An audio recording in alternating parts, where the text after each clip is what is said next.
नमस्कार दोस्तों, मैं सोनम जैन आप सभी का स्वागत करती हूँ एस जे सोनम चैनल पर, जहाँ पर आप सभी को मिलती है हर दिन एक नई कहानी देखने के लिए।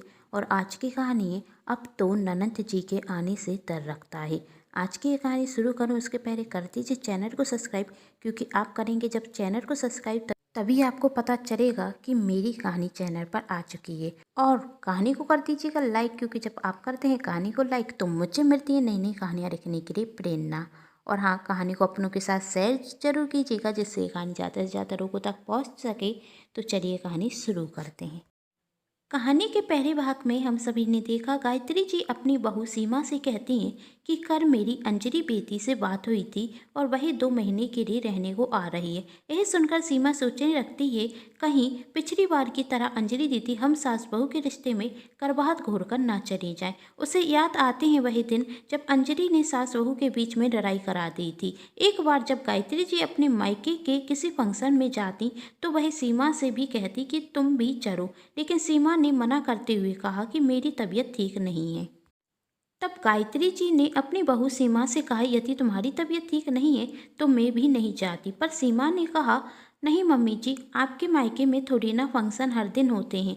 आप मेरी वजह से जाना कैंसिल मत कीजिए। यदि आपको मेरी चाहता ही चिंता है तो मैं अपनी छोटी बहन को बुला लेती हूँ। गायत्री जी अपने पति और अपनी बेटी अंजलि के साथ अपने मायके के फंक्शन में चली जाती और यहाँ सीमा अपनी छोटी बहन को बुला लेती। सीमा का बुखार मौसमी था, इसलिए एक ही दिन में ठीक हो गया और दूसरे दिन दोनों बहनें बहुत मस्ती करती और अपनी फ़ोटो फेसबुक पर डालती। वही फ़ोटो देखकर अंजलि अपनी माँ से कहती देखो माँ, देखो अपनी लाडली बहू को जिसे आप अपनी बेटी का स्थान दिए हुए हैं, उसकी हरकतें तो देखो। आपसे तो कह दिया था कि मैं आ नहीं सकती, मेरी तबीयत खराब है। और यहाँ पर देखो दोनों बहनें कितनी मस्ती कर रही हैं और अपनी फ़ोटो भी डाल रही हैं, कहीं मॉल घूमने की तो कहीं होटल पर खाना खाने की, और डांस करते हुए वीडियो भी डाली है। आपसे तो झूठ बोल दिया था कि वह आपके मायके नहीं आ सकती, लेकिन अब भाभी की तबीयत बिल्कुल ठीक हो गई ना, इसलिए मैं कहती थी कि भाभी को ज़्यादा सिर पर मत चढ़ाओ, और यदि ऐसा ही चलता रहा ना तो भाभी की चलेगी उस घर पर, आपकी नहीं। गायत्री जी ने कभी भी बहू और बेटी में अंतर नहीं किया था और उन्हें अपनी बहू से ऐसी आशा नहीं थी कि वह मुझसे झूठ बोलेगी। गायत्री जी सोच रही थी बहू को नहीं आना था तो साफ मना कर देती, लेकिन मुझसे झूठ बोलने की क्या ज़रूरत थी। मैंने तो हमेशा उसे अपनी बेटी ही माना है, क्या कभी मेरी बहू ने मुझे माँ नहीं माना। अब देखते हैं कहानी में आगे क्या होता है।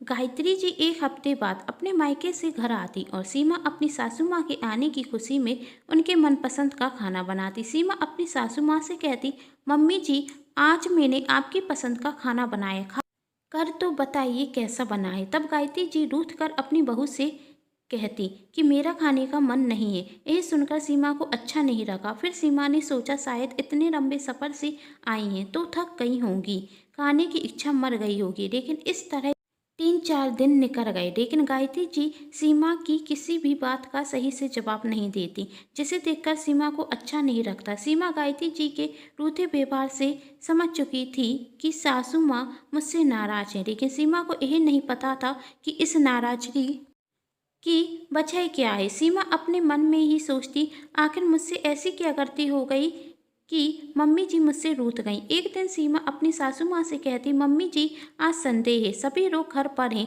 तो आज हम इडली बनाते हैं। तब गायत्री जी ने रूठे व्यवहार से कहा तुम्हें जो बनाना है बना लो, मुझसे क्यों पूछ रही हो। वैसे भी बहू तुम समझदार हो और तुम्हें जो सही लगेगा तुम वही तो करोगी, फिर मुझसे पूछने की फॉर्मेलिटी क्यों करती हो। अपनी सास का यह जवाब सुनकर सीमा से रहा नहीं गया और उसने पूछ लिया मम्मी जी, आखिर क्या बात हो गई। आप जब से अपने मायके से आई हैं तब से मुझसे रूठा हुआ व्यवहार कर रही हैं। यदि मुझसे कोई गलती हो गई है तो मुझे बताइए, मैं अपनी गलती सुधारने की कोशिश करूंगी। आखिर मेरी किस बात से आप इतनी दुखी हैं कि आप मुझसे अच्छे से बात भी नहीं करती। मैं आपके रूठे व्यवहार को और बर्दाश्त नहीं कर सकती। आप बताइए मम्मी जी, मेरी क्या गलती है। गायत्री जी सीमा की बात का जवाब नहीं देती और वहाँ से अपने कमरे में चली जाती। सीमा भी गायत्री जी के पीछे उनके कमरे में जाती है और कहती है मम्मी जी, आज तो आप मुझे बता ही दीजिए आखिर क्या बात है। गायत्री जी कुछ कहती उसके पहले ही अंजलि सीमा से कहती, भाभी इतनी भोली भी मत बनिए और अच्छे होने का नाटक करना बंद कर दीजिए। मम्मी आपकी असलियत जान चुकी हैं। सीमा ने कहा, कैसी असलियत दीदी? तब अंजलि ने कहा, कितनी भोली बन रही हैं आप, और इसी भोलेपन के नाटक से आप अभी तक मेरी मम्मी को मूर्ख बनाती आ रही हैं। जब मम्मी ने आपसे कहा था कि आप मामा जी के घर चलो तो आपने ये कहकर मना कर दिया था कि आपकी तबीयत ठीक नहीं है, लेकिन दूसरे ही दिन आप अपनी बहन के साथ मस्ती करते हुए फोटो फेसबुक पर डाल रही थी। आपकी तबीयत मम्मी के जाते ही ठीक हो गई। आपने मम्मी से झूठ कहा था, आपकी तबीयत बिल्कुल ठीक थी, वही तो आपको मामा जी के घर पर जाना नहीं था, इसलिए आपने मम्मी से झूठ कहा कि आपकी तबीयत ठीक नहीं है। पर सच तो यह था कि आप मम्मी के साथ मामा जी के घर जाना ही नहीं चाहती थीं।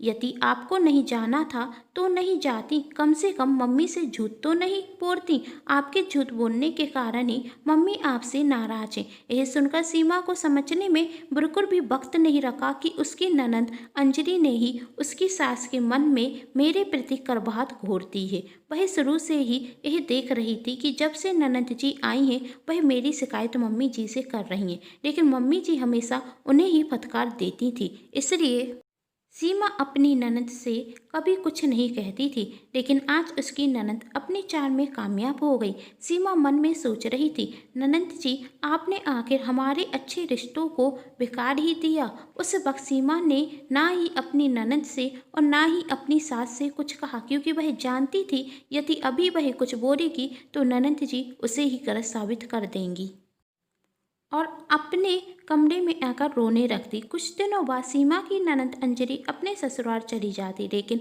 गायत्री जी का रूठा व्यवहार सीमा के साथ वैसा ही था। सीमा से गायत्री जी बातें तो करती थी, लेकिन उनका रिश्ता पहले की तरह मजबूत नहीं था।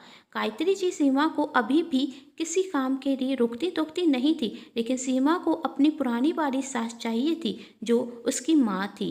एक दिन सीमा के भैया उसे लेने के लिए उसके मायके आते, लेकिन उसी दिन गायत्री जी का स्वास्थ्य अचानक से खराब हो जाता। सीमा अपने भैया से जाने के लिए मना कर देती और कहती कि मैं बाद में आऊँगी। तब गायत्री जी कहती कि तुम्हें मेरे लिए रुकने की कोई ज़रूरत नहीं। सीमा ने कहा, लेकिन मम्मी जी मेरा यहाँ पर रहना ज़्यादा ज़रूरी है, मैं अपने मायके तो बाद में भी चली जाऊँगी। सीमा अपनी सास की सेवा करती और एक दो दिन में ही गायत्री जी ठीक हो जाती। तब सीमा से उसकी पड़ोस में रहने वाली काकी कहती, तुम्हारी सास थोड़ी ना बीमार थी, वही तो बीमार होने का नाटक कर रही थी, तुम्हें मायके जो भेजना नहीं चाहती थी, इसलिए तो जब तुम्हारे भैया चले गए तो तुम्हारी सास एकदम ठीक हो गई। तुम्हें अपने मायके जाना कैंसिल नहीं करना था, तुम्हारी सास तो बहुत नाटक करती हैं। तब सीमा ने कहा, नहीं काकी जी ऐसी कोई बात नहीं, मम्मी जी ने तो कहा था कि तुम चली जाओ, लेकिन मैं ही नहीं गई, और मेरा मायका कहीं थोड़ी ना भागा जा रहा है, मैं तो मायके बाद में भी जा सकती हूँ, कहकर सीमा घर में आ जाती। ये सब गायत्री जी भी सुन रही थी। तब गायत्री जी को एहसास होता, इसी तरह तो बहू की भी तबीयत खराब थी और उसने मेरे साथ मेरे भैया के घर जाने से मना कर दिया था, लेकिन दूसरे ही दिन बहू ठीक हो गई थी और अपनी बहन के साथ फेसबुक पर फोटो शेयर करने लगी। लेकिन इसका मतलब यह तो नहीं कि बहू बीमार नहीं थी। और आज मेरी बहू ने मेरे लिए अपने मायके जाना तक कैंसिल कर दिया, सिर्फ इसलिए कि मुझे हल्का सा बुखार था। मैंने भी तो कोई नाटक नहीं किया था अपनी बहू को मायके नहीं भेजने का। यदि आज मैं नाटक नहीं कर रही हूँ तो उस दिन बहू ने भी तो कोई नाटक नहीं किया होगा। मुझे अपनी बहू पर शक नहीं करना था। आज जिस तरह मेरी पड़ोसन मेरी बहू को भड़का रही है, शायद उसी तरह मेरी बेटी ने मुझे मेरी बहू के खिलाफ किया था। लेकिन फ़र्क इतना है कि मेरी बहू ने मेरी पड़ोसन की नहीं सुनी और उसने मुझ पर विश्वास किया, लेकिन मैंने अपनी बेटी की सुनी और अपनी बहू पर विश्वास नहीं किया, जिस कारण आज हम बहू और सास में दरार आ गई। लेकिन अब मुझे सब कुछ ठीक करना होगा, हमारा रिश्ता पहले की तरह करना होगा। सीमा के घर आते ही साथ गायत्री जी अपनी बहू से कहती, बेटी अब मैं ठीक हूँ तो तुम अपने मायके जाने की तैयारी करो। तब सीमा ने कहा, मम्मी जी अब भैया के पास टाइम नहीं कि वह मुझे लेने के लिए आ जाएं। भैया कह रहे थे अब 1-2 महीने बाद आएंगे। तब गायत्री जी ने कहा, कोई बात नहीं, यदि तुम्हारे भैया नहीं आ सकते तो मेरा बेटा तुम्हें छोड़कर आ जाएगा और इसी बहाने वह भी अपने ससुराल में कुछ दिन रह आएगा। तुम जाकर तैयारी करो। उस दिन बहुत दिनों बाद गायत्री जी ने सीमा से बहुत अच्छे से बात की थी। सीमा उस दिन बहुत खुश थी। उस दिन गायत्री जी और सीमा के रिश्ते में जो अंजलि करवाहट घोर कर गई थी वह मिट चुकी थी। लेकिन आज जब गायत्री जी ने अपनी बहू से कहा कि अंजलि बेटी 2 महीने के लिए रहने को आ रही है, यह सुनकर सीमा सोचने लगी, कहीं पिछली बार की तरह फिर से अंजलि दीदी हमारे रिश्ते में करवाहट ना घोर दें। और सीमा मन में सोचती, अब तो ननद जी के आने से डर रखता है, ना जाने इस बार आकर क्या करेंगी। लेकिन वह अपनी ननद को घर पर आने से भी तो नहीं रोक सकती थी। दूसरे दिन सीमा की ननद अंजलि अपने मायके 2 महीने के लिए रहने को आती। अंजलि को अपने मायके में रहते हुए 10 दिन हो गए थे और इस 10 दिन में वह देख रही थी कि सास बहू में बहुत अच्छे से बन रही है। अंजलि सोच रही थी कि पिछली बार मैंने मम्मी को सीमा भाभी के खिलाफ कितना भड़काया था, फिर भी मम्मी इनसे प्यार से बातें कर रही हैं। मम्मी को अभी भी समझ में नहीं आया कि बहू को सिर पर चढ़ाकर नहीं रखना चाहिए, लेकिन इस बार मैं मम्मी को अच्छे से समझा दूंगी कि अपनी बहू को ज़्यादा छूट मत दें।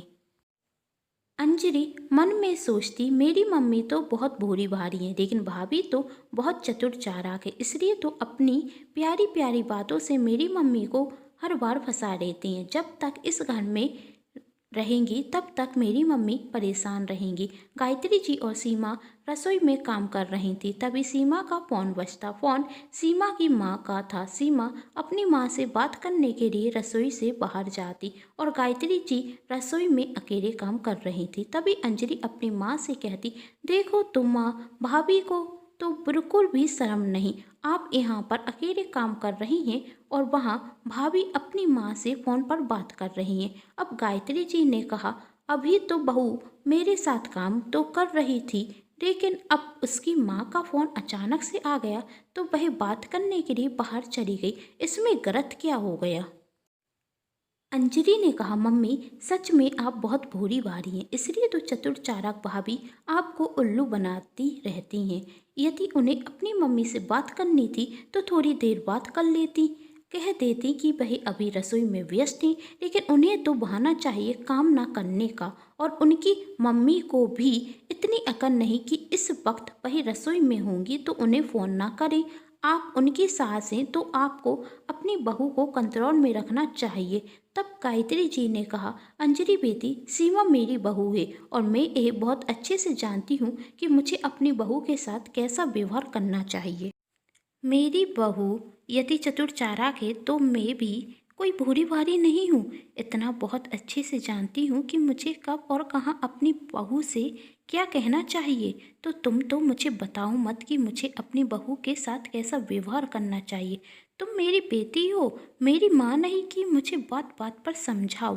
यह सुनकर अंजलि कहती, मम्मी मैं तो आपकी भलाई के लिए कह रही थी, लेकिन आपको तो हर बार मेरी बात गलत ही रखती है और उस भाभी की बातें सही रखती हैं। कहकर अंजलि वहाँ से गुस्से में चली जाती और यह सब बातें पीछे खड़ी हुई सीमा भी सुन रही थी। तब सीमा कहती, मम्मी जी पहले तो माँ का फ़ोन यह पूछने के लिए आया था कि। तब गायत्री जी ने सीमा को रोकते हुए कहा, बहू मैंने तुमसे पूछा कि तुम्हारी माँ का फ़ोन क्यों आया था, तो तुम्हें बताने की भी कोई ज़रूरत नहीं है।